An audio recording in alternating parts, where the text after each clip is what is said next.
এই ঈদে জামা জুতো অ্যাক্সেসরিজের ডিসকাউন্ট। যারা বর্তমান সরকারের বিচার ব্যবস্থার চাইতে শেখ হাসিনার বিচার ব্যবস্থাকে বেশি বিশ্বাস করে, তারাই শুধুমাত্র শাহবাগের নামে এই মবক্রাসিকে উচ্ছে দিয়েছে। 2013 থেকে শুরু করে বিচার না, শাহবাগ শুধু বিচার চাই নাই, কিন্তু কখনো শাহবাগ চেয়েছে কি মৃত্যুদণ্ড। শাহবাগ কিন্তু বিচার চাই নাই। শাহবাগ বলেছে অমুকরে ধরো ফাঁসিতে ঝুলাও, অমুকরে ধরো ফাঁসিতে ঝুলাও। বিচার চাই নাই তারা। আমরা চাই কি বিচার চাই। হাসিনার আমলে বিচার ব্যবস্থা কি ছিল আপনারা সবাই জানেন কম বেশি।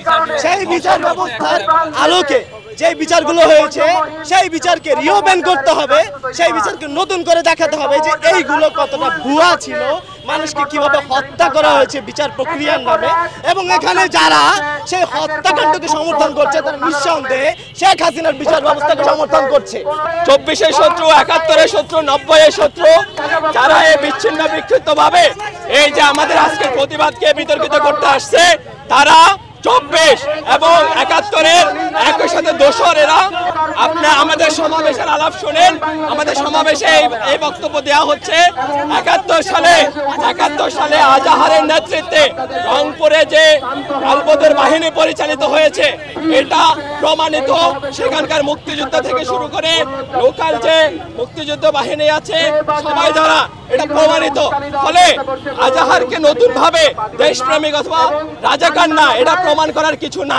তিনি নির্দোষ এটা তো বলতে পারেন না। মানে এটা কেমন, কোন জায়গা থেকে বলছেন উপদেষ্টা আসিফ? মানে উনি কি তদন্ত করছেন? আমরা তো জানি ওই সময় যে তার রায় দেওয়ার পর বীরাঙ্গনারা কি ধরনের যে স্বস্তি পাইছিল, কারণ তিনি যে ক্রাইমগুলো করছিলেন তার যে ভিকটিম, সেই ভিকটিমের ফ্যামিলিগুলো হচ্ছে কি পরিমাণ স্বস্তি, আনন্দের উৎফুল্লতা প্রকাশ করছিল। এখন অবশ্যই আমি আবার যেটা বলছি যে বিচার প্রক্রিয়া নিয়ে হাজারটা প্রশ্ন থাকতে পারে। বেকসুর খালাস মানে কোনো প্রকার অপরাধ ছিল না, অথচ এটা একটা প্রমাণিত তথ্য যে ওই মুক্তিযুদ্ধের সময় তিনি যে ছাত্র সংঘ সরাসরি আলবদরে যিনি জড়িত ছিলেন এবং ছাত্র সংঘে রংপুর জেলার সভাপতি ছিলেন। 5 আগস্টের পর থেকে বারবার 24-কে 71-এর সাথে মিলানো হচ্ছে।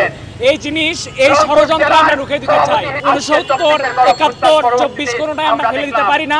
এবং যে ইন্টারিম সরকার 24-এর গণহত্যাকারী এবং 71-এর গণহত্যাকারীদের বারবার বেকসুর খালাস দেবে, তাদের বিরুদ্ধে আমাদের সংগ্রাম অব্যাহত থাকবে। স্বাধীনতার পরবর্তী সময় থেকে প্রতিটি সরকারের কাছে এবং বাংলাদেশের জনগণ এটি চাক্ষুষ প্রমাণ যে সে একজন আলবদরের কমান্ডার এবং সে মানবতা বিরোধী অপরাধের দায়ে দণ্ডিত।